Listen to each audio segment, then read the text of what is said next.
नमस्कार, विदर्भ की बात वीकेबी न्यूज के प्राइम टाइम में आपका स्वागत है। अब रुक करते हैं आज के हेडलाइंस पर।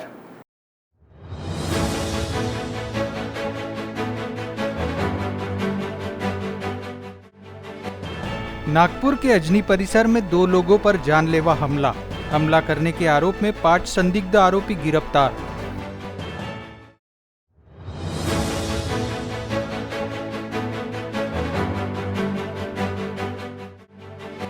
नागपुर शहर में जातिवाचक इलाकों और सड़कों का नाम बदलेगा, नागपुर महानगर पालिका ने की तैयारी शुरू।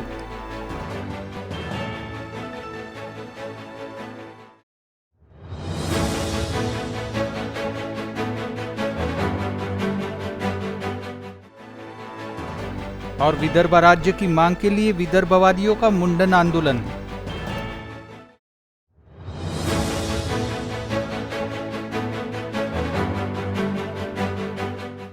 और अब खबरें विस्तार से। नागपुर के अजनी पुलिस स्टेशन के अंतर्गत कुछ आरोपियों द्वारा 2 लोगों पर जानलेवा हमला करने की जानकारी सामने आ रही है। इस हमले में विश्वकर्मा नगर निवासी राकेश कुदैशी और जोगी नगर निवासी निशांत भगत गंभीर रूप से घायल हो गए हैं। घटना की मुख्य वजह कुछ दिन पहले विवाद को बताई जा रही है, जिसमें 5 संदिग्ध आरोपियों को गिरफ्तार कर लिया गया है। शहर के अजनी पुलिस स्टेशन के तहत फिर एक ऐसी वारदात सामने आई है जिसने सबको दहला दिया है। पुलिस विभाग से मिली जानकारी के मुताबिक कुछ दिनों पहले हुए विवाद से इस वारदात को जोड़ा जा रहा है, जिसमें कुल 5 आरोपियों ने मिलकर विश्वकर्मा नगर निवासी राकेश कुदैशी और जोगी नगर निवासी निशांत भगत पर जानलेवा हमला कर दिया। इस जानलेवा हमले में निशांत और राकेश गंभीर जख्मी हो गए हैं, जिन पर मेडिकल अस्पताल में इलाज चल रहा है, जबकि इस वारदात में 5 संदिग्ध आरोपियों को पुलिस ने धर दबोचा है। पिछले कुछ दिनों में दिन दहाड़े इस तरह की वारदातें शहर में बढ़ गई है। ऐसे में जिस अजनी परिसर में पिछले दिनों गैंगवार होने की संभावना से नकारा नहीं जा सकता था, उसी अजनी परिसर में फिर किसी को मौत के घाट उतारने की कोशिश करते हुए आरोपियों ने 2 लोगों को लहूलुहान कर दिया है। विश्वकर्मा नगरमध्ये केवटिया जे आहे कुटुंबीय ते तिथे राहत होतं। त्याचा आणि ते जे जखमी आहे भगत आणि त्याचा मित्र राकेश यांचं काहीतरी आपसात 2 दिवसापूर्वी काहीतरी भांडण झालं असं ते सांगतात आणि त्या भांडणाच्या कारणावरून परत त्यांची आज बाचाबाची झाली घरासमोर आणि त्याच्यामध्ये ते आपसात त्यांनी एकमेकाला मारहाण केली। तर तो जखमी झालेला आहे भगत, तो आता हॉस्पिटलमध्ये ॲडमिट आहे आणि इतर जे मारणारे आहेत ते व्यक्ती आणि जे जखमी आहेत ते सर्वांचे स्टेटमेंट्स घेऊन पुढील कारवाई करीत आहेत। सर, उनके घर के लेडीज़ लोगों का कहना है ये हमने हमला किए करके, वो तो अभी इन्वेस्टिगेशन में जो भी आएगा उसके ऊपर कार्रवाई होगी ना। सर, जो जिससे मारे वो भी लेडीज़, उनके घर वाले लेडीज़ वालों ने जमा किए। जो भी घटना हुई है उसके घर के सामने हुई, तो उसके घर के लेडीज़ है या और कोई उनके साथीदार है, वो सबकी इन्वेस्टिगेशन में जांच होगी। जो मारे आरोपी जखमी आहेत त्यांचे काही गुन्हेगारी पार्श्वभूमी आहे काय? आरोपी जखमी एकमेकाला ओळखतात आणि त्यांच्या विरुद्ध शरीराविरुद्ध काही गुन्हे आहेत जे जखमी आहे त्याच्यावर। सर, नेमके आरोपी किती आहेत, त्यांना काय आपण अटक वगैरे करण्यात आली? प्रक्रिया चालू आहे FIR रजिस्ट्रेशनची आणि संशयित आमच्या ताब्यात आहे। आता 5 लोक ताब्यात आहेत। जे संशयित त्यांच्यावरती काही आधीचे काही गुन्हे ते बघू ना, आता ते इन्व्हेस्टिगेशन आणि ह्याच्यामध्ये पुढचा भाग आहे। नेमकं कुठल्या कारणावरून वाद झाला? कुठलं कारण आहे ते स्पष्ट FIR जे जखमी आहे तो सांगेल, पण त्यांचे 2 दिवसापूर्वी काहीतरी गल्लीमध्ये भांडण झालं होतं। सर, मारने वाले पूरे 5 भाई है सर? अभी ये इन्वेस्टिगेशन में पता चला। विभागीय आयुक्त कार्यालय द्वारा दी गई सूचना के आधार पर अब शहर के जातिवाचक इलाकों और चौराहों के नाम बदलने के लिए नागपुर महानगर पालिका भी अपनी तैयारी में लग गई है, जिसकी जानकारी बुधवार को महापौर दयाशंकर तिवारी ने दी। देश की आज़ादी की यह 75वीं वर्षगांठ है। देश अपना अमृत महोत्सव मना रहा है और जाति तोड़ो समाज जोड़ो इस संकल्पना को लेकर जो जाति सूचक बस्तियों के नाम है उसे परावर्तित कर उस समाज के श्रेष्ठ लोगों के नाम से उस बस्ती का नामकरण करना, इस दृष्टि से आज इस गांधीबाग जोन में बैठक संपन्न हुई।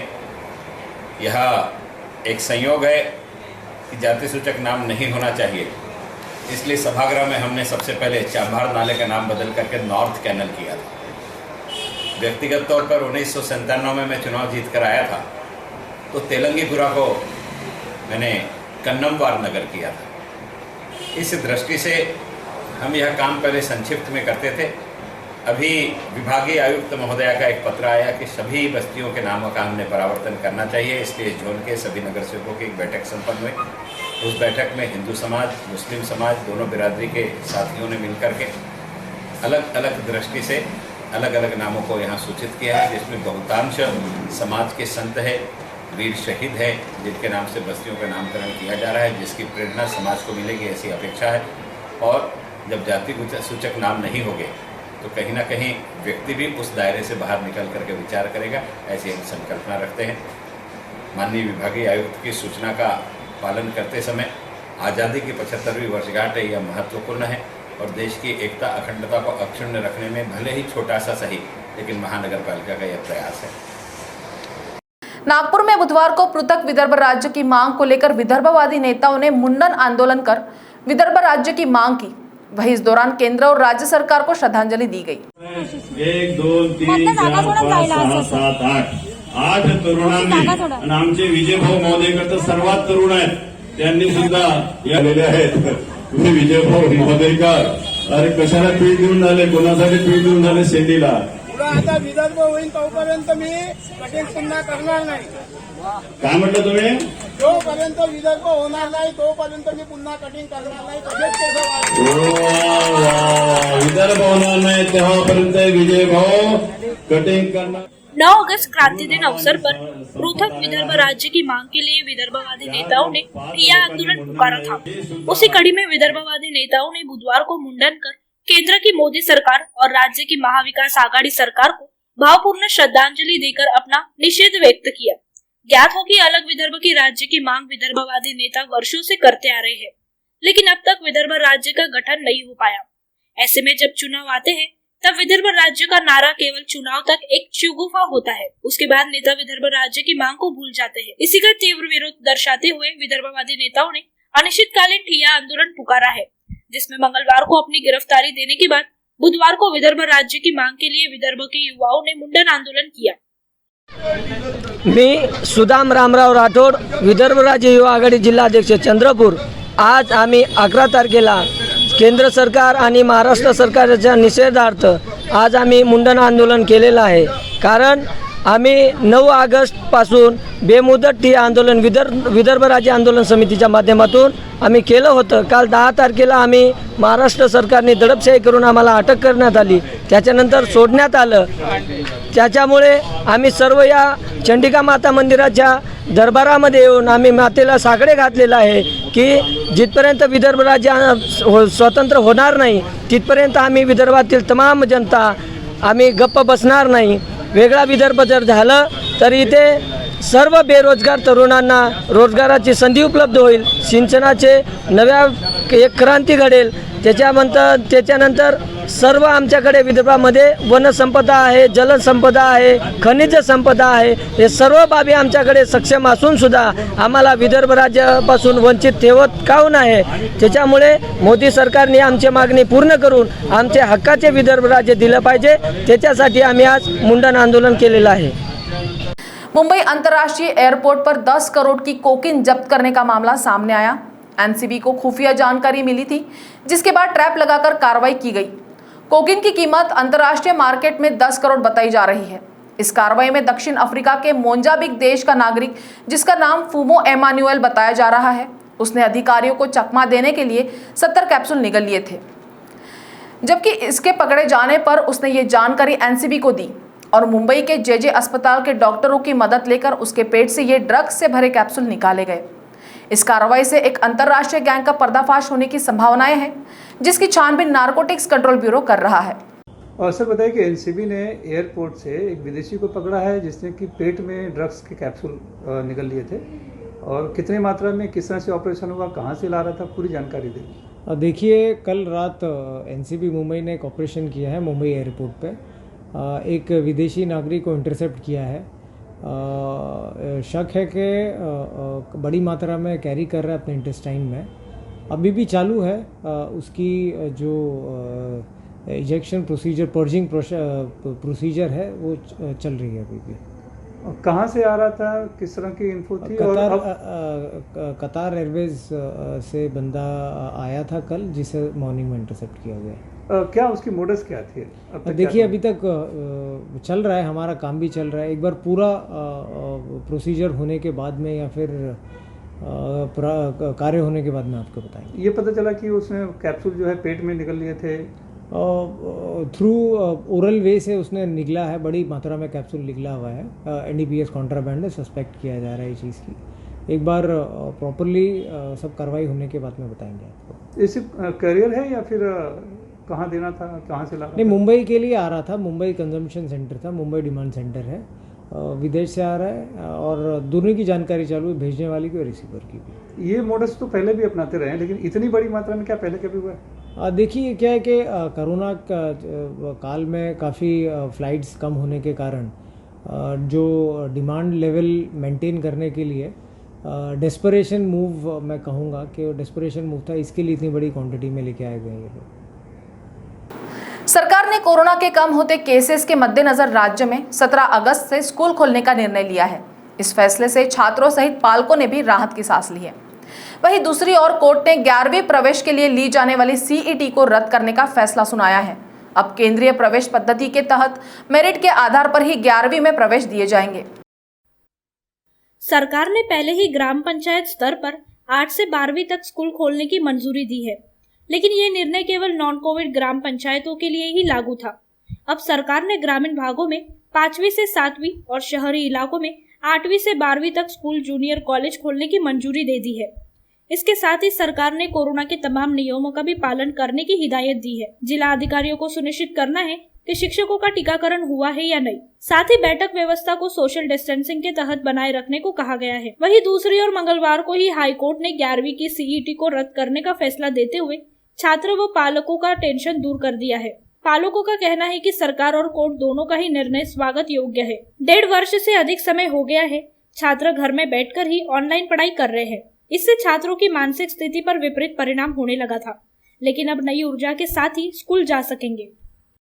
साथ मिलकर सराफा व्यापार करने के नाम पर एक व्यापारी ने दूसरे को 18 लाख रुपए का चूना लगा दिया।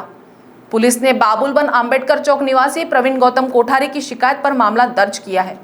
आरोपी बुद्धनगर निवासी गजेंद्र महानंद पानताव ने बताया गया है। पुलिस से मिली जानकारी के अनुसार गजेंद्र और उसका परिवार सराफा का व्यापार करता है। प्रवीण भी व्यापार शुरू करने की तैयारी में था। सितंबर 2018 में गजेंद्र से मुलाकात हुई। गजेंद्र ने साथ मिलकर ज्वेलरी की दुकान शुरू करने का प्रस्ताव दिया। गजेंद्र ने बताया कि बुद्धनगर के आम्बेडकर रोड पर उसकी एक दुकान है। प्रवीण ने भी हामी दे दी। गजेंद्र ने MOU, डीड ऑफ पार्टनरशिप और गुमास्ता बनाकर प्रवीण से चेक द्वारा 5 लाख रुपए, 10 लाख रुपए के सोने के जेवरात और दुकान का फर्नीचर खरीदने के नाम पर 3 लाख, ऐसे कुल 18 लाख रुपए लिए। बाद में प्रवीण को पता चला कि जो दुकान गजेंद्र ने दिखाई थी वहाँ उसका पोजीशन ही नहीं है। प्रवीण ने अपनी रकम और जेवर वापस मांगे तो टाल मटोल करने लगा। प्रवीण के पिता ने उससे जान से मारने की धमकी दी। प्रवीण ने मामले की शिकायत पुलिस से की। पांचपौली पुलिस ने गजेंद्र के खिलाफ विविध धाराओं के तहत मामला दर्ज कर जांच आरंभ की है। वक्त हो चला है एक ब्रेक का, मिलते एक छोटे से ब्रेक के बाद। बाय। सब जानना चाहते हैं मेरा फेवरेट कलर, मेरा फेवरेट डेस्टिनेशन, मेरी फेवरेट डिश, पर कोई ये नहीं पूछता कि फेवरेट डिश मैं बनाती कैसे हूँ। अरे यार, जिसे टेस्टी खाना पसंद है वो अच्छे टेस्ट तक पहुँच ही जाता है। सुरुचि मसाले, खाने में हो रुचि तो घर लाइए सुरुचि।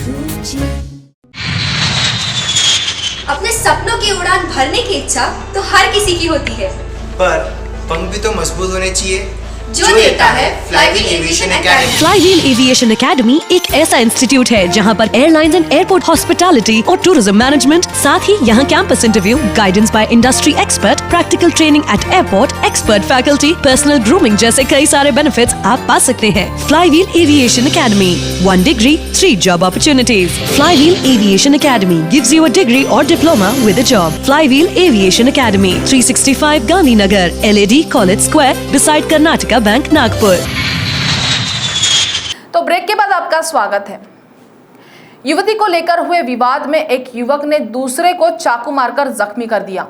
ये घटना वाठोड़ा थाना क्षेत्र में हुई। पुलिस ने गुलमोहर नगर कलमना निवासी जीशान शकील खान की शिकायत पर मामला दर्ज किया है।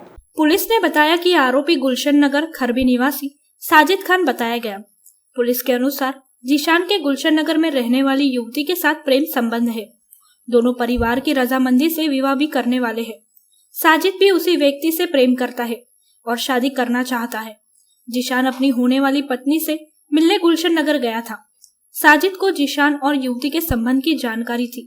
जीशान को देखकर वह आग बबूला हो गया। उसे युवती से शादी न करने की चेतावनी दी।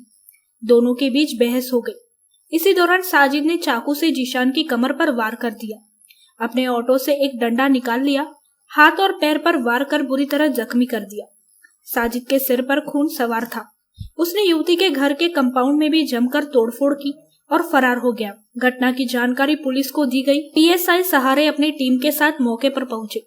जीशान को उपचार के लिए अस्पताल ले जाया गया। पुलिस ने उसकी शिकायत पर विविध धाराओं के तहत मामला दर्ज किया है। मुंबई के गोरेगांव इलाके में फिल्म सिटी रोड पर द गर्ल नामक फिल्म की शूटिंग के दौरान एक स्टंट सीन फिल्माया जा रहा था। स्टंट के दौरान एक कार को पलटकर एक निश्चित जगह पर पलटना और घिसटते हुए रुकना था, मगर कार अपने स्थान पर पलटने व रुकने की बजाय स्टंटमैन ने कंट्रोल खो दिया और कैमरा की ट्रॉली और वहां खड़े एक टेम्पो से जा टकराई। इस घटना में कैमरा अटेंडेंट के घायल हो जाने की खबर सामने आई है। मुंबई के गोरेगांव इलाके में चल रही एक फिल्म की शूटिंग के जरिए तब आफत टूट पड़ी जब एक स्टंट सीन शूट करते समय स्टंटमैन का नियंत्रण कार पर से छूट गया और कार पलटी मारते हुए इस सीन को शूट कर रहे कैमरा ट्रॉली से टकरा गई। इस घटना में वहां खड़े लोग बाल बाल बच गए, जबकि सीन की शूट करने वाला कैमरा अटेंडेंट इस घटना में घायल हो गया। फिल्म सिटी में द गर्ल नामक फिल्म की शूटिंग चल रही थी। इस दौरान ये हादसा हुआ, जबकि ये पूरी घटना का वीडियो बुधवार सुबह वायरल हो गया है, जिसमें यह हादसा कितना भीषण हो सकता था इसका अंदाजा लगाया जा सकता है।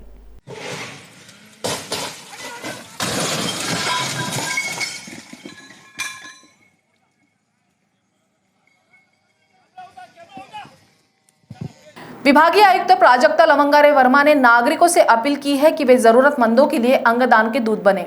आईएमए, विभागीय आयुक्त कार्यालय और सूचना व जनसंपर्क महासंचालनालय के संयुक्त तत्वावधान में 11 अगस्त से अंगदान सप्ताह की शुरुआत की जा रही है।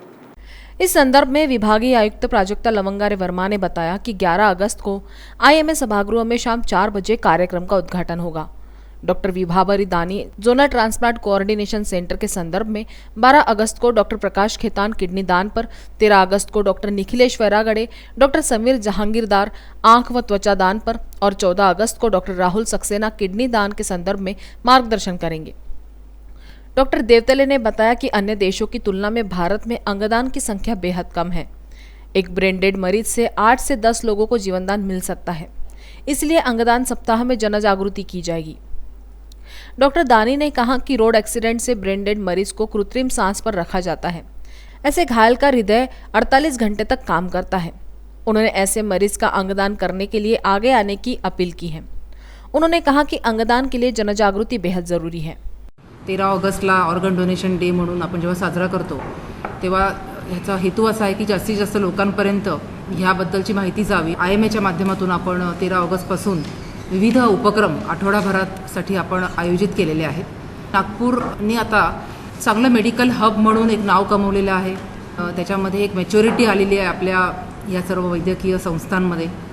आता आपल्याला पुढच्या टप्प्यामध्ये आता आपण पदार्पण केलं पाहिजे। त्याच्यामध्ये आपल्याला ऑर्गन डोनेशन, ऑर्गन ट्रान्सप्लांटेशनबद्दल आपण ऐकतोच। ट्रान्सप्लांटेशनसाठी आपल्या सर्वांनाच आता हे घरोघरी कळलेलं आहे की जर एखादं फेलियर झालं, हार्टचं फेलियर झालं, लिव्हरचं, लंग्सचं फेलियर झालं तर आपण ट्रान्सप्लांटेशन आपल्या डॉक्टर सुचवतात आणि 4 ते 6 तासामध्ये, 8-10 तासामध्ये ते ट्रान्सप्लांटेशन होतं। जसं हे घरगुती नाव झालेलं आहे, तर हीच पायरी आता आपल्याला ऑर्गन डोनेशनमध्ये सुद्धा आणली पाहिजे।